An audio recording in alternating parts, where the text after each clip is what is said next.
Fairy tales in the modern day begin with once I am elected.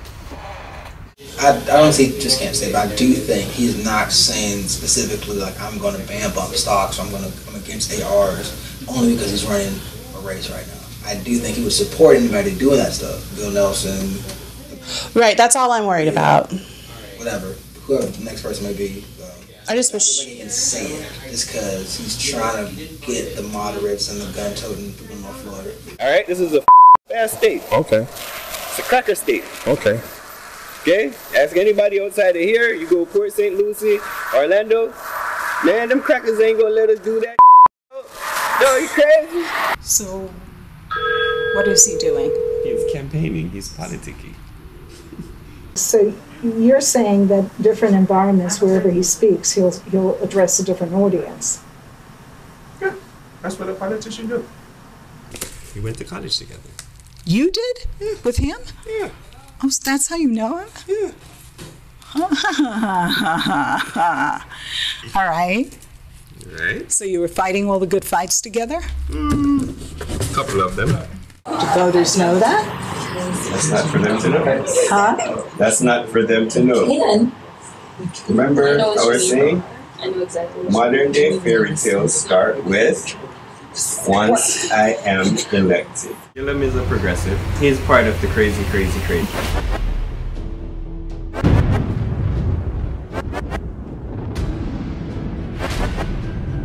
It's been 2 decades since Florida has elected a Democratic governor, and the race is deadlocked. I'm going to spend my time over the next 2+ months getting around this state, talking about the issues that matter to everyday voters in this state. You whip them up, the poor, the middle income. You have to whip them up into a frenzy in order for them to vote. He was being left, not left of center. For the primary. For the primaries. Right? You have to appeal to white guilt. Fairy tales in the old days begin with once upon a time. Fairy tales in the modern day begin with once I am elected.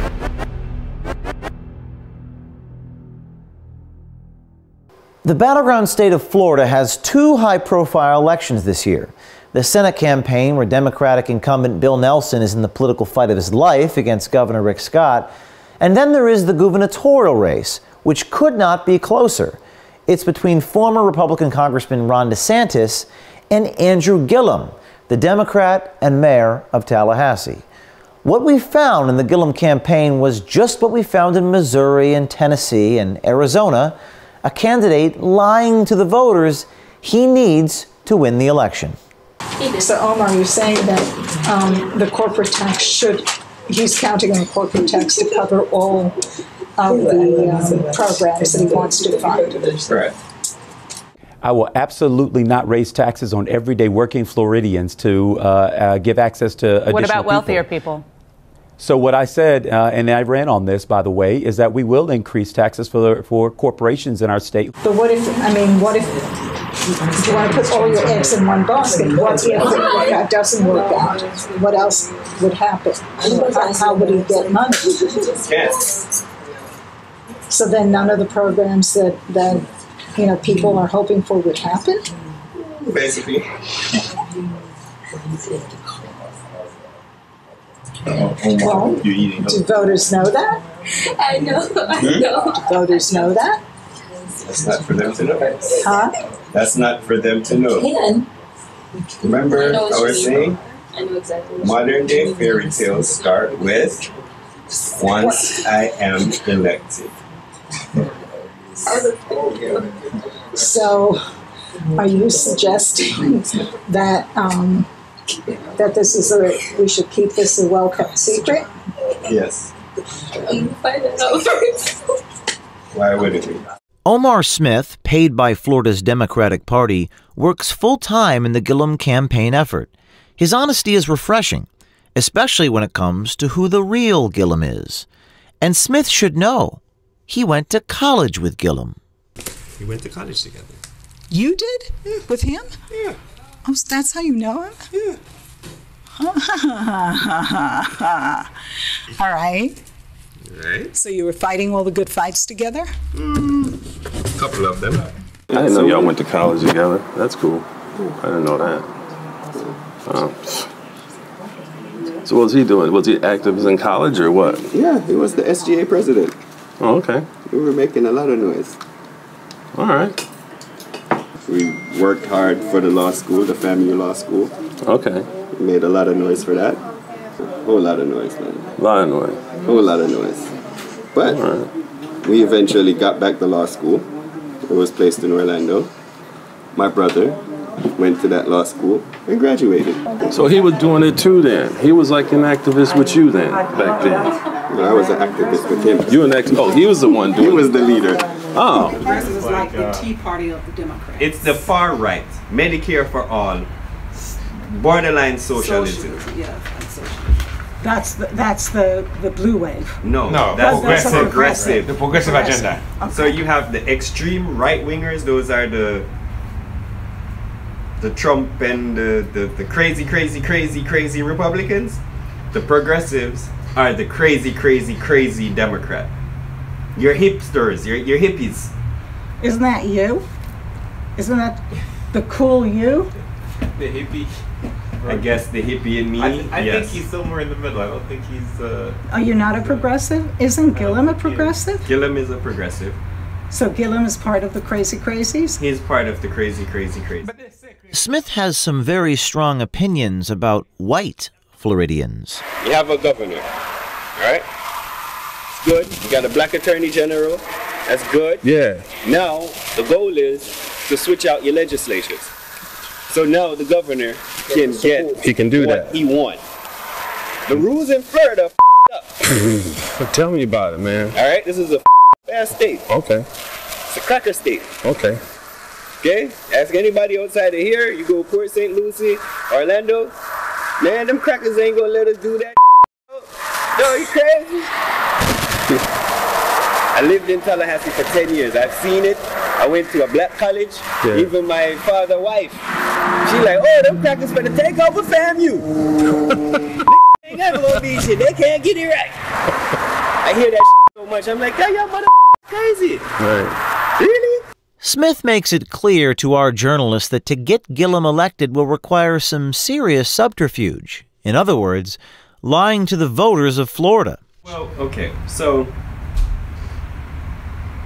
a gentleman called on the phone and he said, fairy tales in the old days begin with once upon a time. Fairy tales in the modern day begin with once I am elected. Okay?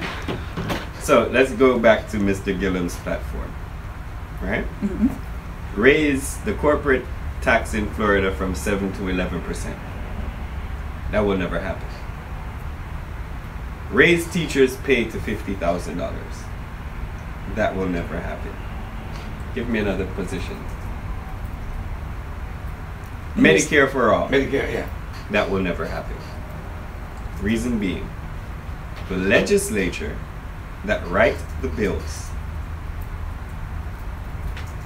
is all Republican controlled. Democratic governor, Republican legislature.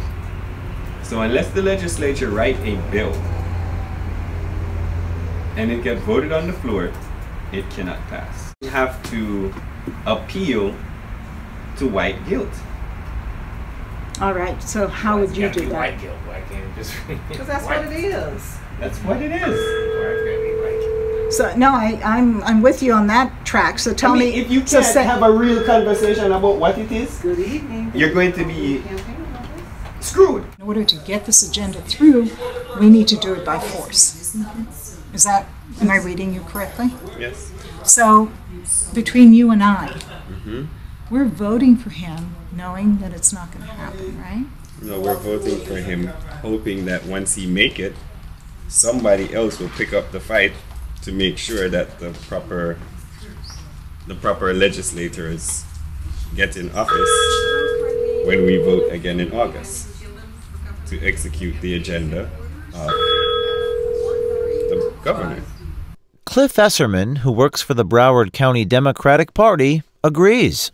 But no, so what do you think, like, about, you know how, because Gillum, like, during the primary and everything, he was like, Medicare for all, but then as soon as he won the primary, he, like, totally, like, stopped saying it. Yeah. Like, now he's because not that's saying normal. it. But why would he change it, though? Well, because in order to win, he had to be, he's really left of center. Yeah, I'm left of center. Yeah. So he was being left, not left of center. For the primary. For the primary. Now he's going back to left of center. And reality is Broward is really left. Mm-hmm. He does believe in Medicare for all, but I'm going to tell you Medicare for all is a federal issue. Dale Holness, who is the Broward County Commissioner, is also a Gillum campaign worker.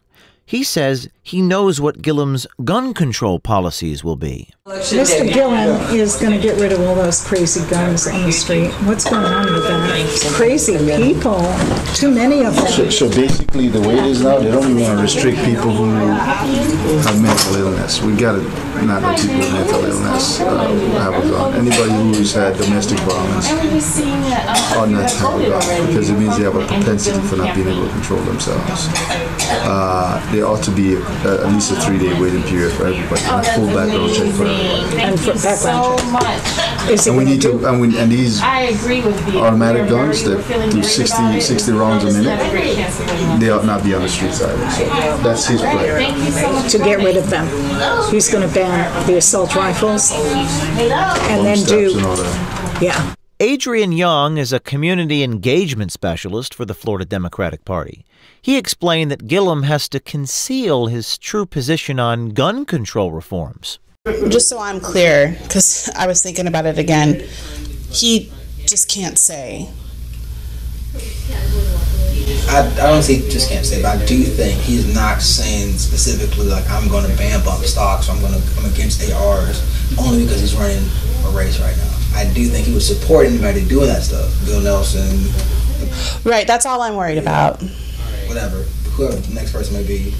I just wish he can say it, just because he's trying to get the moderates and the gun-toting people in North Florida who don't quite understand the difference between like smart gun ownership and saying I'm taking your guns from you. Right. He's a progressive through and through. Some of that is obviously like tactics to not like scare away, because we need everybody. We need the people who are independent votes. We need more votes. We need everyone. But okay, so he's just saying that to like the crazy Republican Trump supporters. Exactly. I'm just curious, what does Andrew Gillum tell those that are not progressives? How does he get them on board?